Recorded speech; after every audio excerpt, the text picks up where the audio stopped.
వరములన్నీను వెంట పెట్టుకొని ఎవరి ఇంట దీపాలు పెట్టమని అడుగుతున్నది కుందనాల బొమ్మ. సిరుల రాణి నీ చేయి పట్టి శ్రీహరిగా మారునని రాసి పెట్టి వరుని జాతకం వేచి ఉన్నదమ్మా.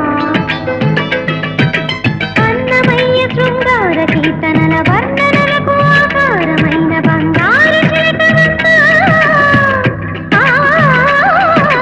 రాముని సుమసరమా, రాముని సుమసరమా. కదిలే వెన్నెల శిల్పమా, కలలే అలగను రూపమా, అనుమతి నడక ఎదసడిలో అలజడి రేపే అపురూపమైన భావమా. చినుకు తడికి చిగురు తొడుగు పూవమ్మా,